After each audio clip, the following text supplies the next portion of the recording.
একটু আগেই যুক্তরাষ্ট্রের সেনাবাহিনী ইরানের ৩টি সবচেয়ে গুরুত্বপূর্ণ পারমাণবিক স্থাপনায় শক্তিশালী ও নির্ভুল বিমান হামলা চালিয়েছে ফোর্দো, নাটাঞ্জ আর ইস্পাহান।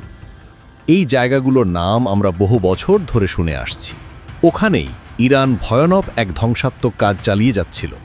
আমাদের লক্ষ্য ছিল ইরানের পারমাণবিক শক্তি তৈরির ক্ষমতা একেবারে ধ্বংস করে দেওয়া, যেন তারা আর সারা বিশ্বে হুমকি সৃষ্টি করতে না পারে।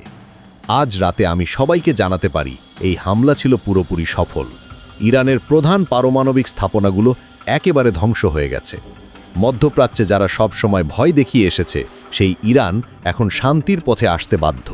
যদি না আসে তবে সামনে আরও বড় আকারের হামলা হবে এবং তা করতে আমাদের সময়ও লাগবে না।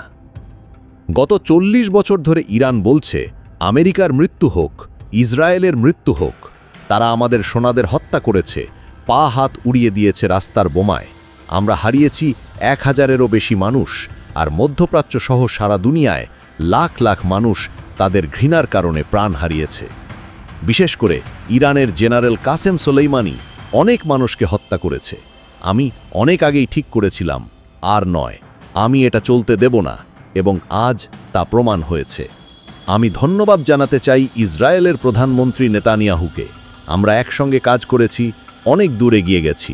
আমি ধন্যবাদ জানাই ইসরায়েলের সেনাবাহিনীকে, তারা চমৎকার কাজ করেছে।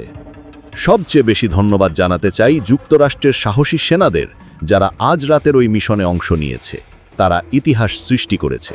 আমি ধন্যবাদ জানাতে চাই সেনাপ্রধান জেনারেল ড্যান রেইজিন কেইন এবং প্রতিরক্ষা সচিব পিট হেগসেথ সহ সব মার্কিন পরিকল্পনাকারীকে। তারা দারুণ কাজ করেছেন। কিন্তু একটা কথা স্পষ্ট করে বলি, এই ধরনের ঘটনা আর চলতে দেওয়া যাবে না। শান্তি আসবে, নয়তো ইরানের জন্য আরও বড় বিপদ অপেক্ষা করছে। আমাদের হাতে আরও অনেক লক্ষ্যবস্তু আছে।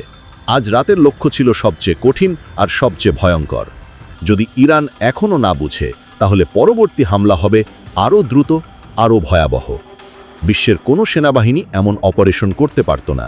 এটা শুধু যুক্তরাষ্ট্রের সেনারা পারল, এবং এটা প্রমাণ করল আমরা কতটা শক্তিশালী। আগামীকাল সকাল ৮টায় আমেরিকার সময় পেন্টাগনে জেনারেল কেইন আর প্রতিরক্ষা সচিব হেগসেথ সংবাদ সম্মেলন করবেন। সবশেষে আমি সৃষ্টিকর্তাকে ধন্যবাদ জানাই। আমরা তোমাকে ভালোবাসি, ঈশ্বর। আমরা আমাদের মহান সেনাবাহিনীকে ভালোবাসি। তাদের রক্ষা করো। ঈশ্বর যেন মধ্যপ্রাচ্যকে রক্ষা করেন, ঈশ্বর ইসরায়েলকে রক্ষা করুন, আর ঈশ্বর যুক্তরাষ্ট্রকে রক্ষা করুন। ধন্যবাদ সবাইকে, ধন্যবাদ।